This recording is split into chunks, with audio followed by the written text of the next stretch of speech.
नमस्ते दोस्तों। आज हम बात करेंगे मातृकुंडिया यानी मेवाड़ के हरिद्वार की।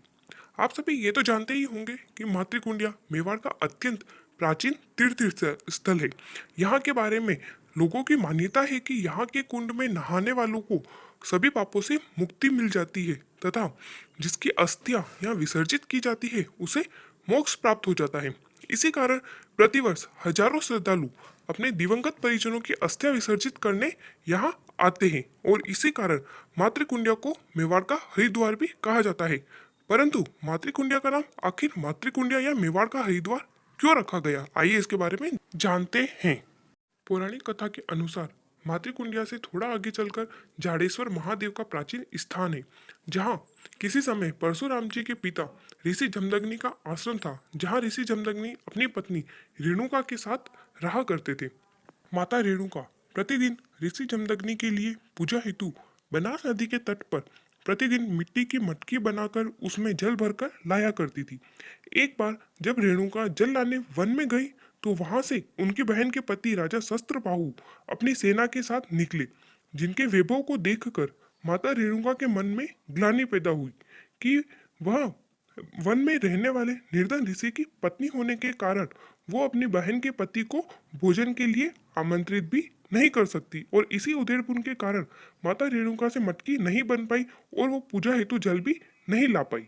माता रेणुका के मन की बात जानकर ऋषि जमदग्नि ने कामधेनु गौ माता का आह्वान किया, जिस पर कामधेनु माता प्रकट हो गई और ऋषि जमदग्नि को राजा शस्त्रबाहु को संपूर्ण सेना के साथ इच्छा अनुसार भोजन हेतु आमंत्रित करने के लिए कहा।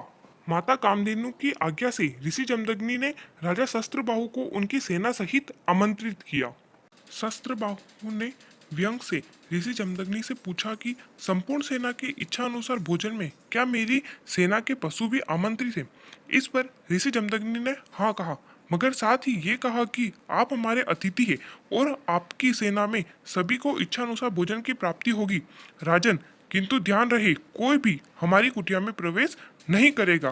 तब राजा ने इस पर सहमति प्रदान की। शस्त्रबाहु और उनकी पूरी सेना ऋषि जमदग्नि के इस आतिथ्य से आचंकित रह गए। उनके मन में शंका पैदा हुई कि जरूर इस भोजन का जादुई राज उस कुटिया में छिपा हुआ है और उसे जानने के लिए सब ऋषि जमदग्नि के मना करने पर भी कुटिया की ओर बढ़ने लगे, जिस पर ऋषि ने माता कामधेनु को शंखनाद कर खतरे से सचेत किया, जिसे सुन माता कामधेनु हवा में उड़ने लगी। परंतु राजा शस्त्र बाहु ने तीर चलाए, जिससे एक तीर से माता कामधेनु का कान कट गया और दूसरा तीर माता की नाभि में जा लगा, जिससे रक्त गिरने लगा। कहा जाता है कि माता कामधेनु के कटे कान के भूमि में गिरने से तंबाकू उत्पन्न हुआ तथा रक्त के भूमि में गिरने से वहां मेहंदी पैदा हुई। जब राजा शस्त्रबाहु माता कामधेनु को नहीं पकड़ पाया तो उसने ऋषि जमदग्नि के गले पर तलवार रख कहा कि वो उसे कामधेनु गाय दिलवाए, अन्यथा अपने प्राणों से हार जाए। तब ऋषि जमदग्नि ने 3 बार ताली बजाकर अपने पुत्र परशुराम जी को याद किया, जो तपस्या में लीन थे। पिता की पुकार सुनकर परशुराम जी पिता के पास पहुंच गए। तत्काल ही राजा शस्त्रबाहु की संपूर्ण सेना का नाश कर दिया और भगवान शिव से प्राप्त फरसे से शस्त्रबाहु की सारी भुजाओं को काट उसे परलोक भेज दिया। परशुराम जी जब पुनः अपने आश्रम लौटने लगे तो वो ऋषि जमदग्नि के पास गए और उनसे पूछा कि अब मेरे लिए क्या आज्ञा है पिताजी। तो उनके पिता ने क्रोध में भरकर कहा कि ये सब घटनाक्रम तुम्हारी माँ के कारण हुआ है, इसलिए मेरी आज्ञा है तुम तत्काल अपनी माँ का सर धड़ से अलग कर दो। पिताजी की आज्ञा मानकर परशुराम जी ने वैसा ही किया और अपने माँ का सर काट दिया।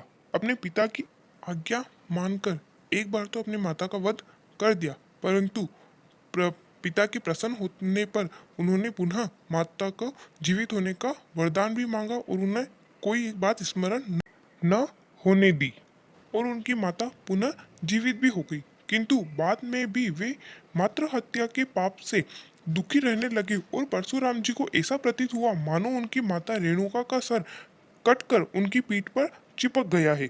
जब उन्होंने अपने पिता से ये बात कही तो उन्होंने कहा तुम्हें मातृ हत्या के दोष से मुक्त होने के लिए तीर्थ स्थलों पर जाकर अपने पापों से मुक्ति पाने का प्रयास करना चाहिए। पिता की आज्ञा मानकर परशुराम जी ने संपूर्ण पृथ्वी के समस्त तीर्थ स्थलों पर जाकर मातृ हत्या के पाप से मुक्ति का प्रयास किया, किंतु उन्हें कहीं भी मुक्ति नहीं मिली। उन्हें सदैव यही प्रतीत होता था कि उनकी माता का सर उनकी पीठ से चिपका हुआ है। जब परशुराम जी संपूर्ण पृथ्वी का चक्कर लगाकर पुनः मंगलेश्वर महादेव के समीप गांव में पहुंचते हैं, तो वह रात को एक गाय और उसके बच्चे की बात सुन। गाय अपने बछड़े से कहती है, तूने अपने सींगों से किसी को मारकर उसकी हत्या कर दी है। अगर तुझे अपने पापों से मुक्ति प्राप्त करनी है तो तुझे मंगलेश्वर महादेव स्थित जल कुंड में स्नान करना होगा। परशुराम जी भी उस गाय और बछड़े के पीछे पीछे उस जल कुंड में चले गए, और जैसे ही वो कुंड से बाहर निकले, उन्हें ऐसा प्रतीत हुआ मानो उनकी माता का सर उनकी पीठ से अलग होकर आकाश में चला गया हो। तब परशुराम जी ने वहां स्थित मंगलेश्वर महादेव की पूजा और उनके सम्मुख के जल कुंड को माँ तरी कुंड का नाम दिया, क्योंकि वह उनकी माता को मुक्ति और उन्हें मातृ हत्या के पाप से मुक्ति प्राप्त हुई थी। इस कारण कालांतर में इस कुंड को मातृकुंडिया कहा गया, और श्रद्धालु लोग यहाँ अपने पापों से मुक्ति तथा अपने दिवंगत परिजनों की अस्थितियों को विसर्जन करने यहाँ आते हैं, और इसी कारण इसे मेवाड़ का हरिद्वार भी कहा जाता है।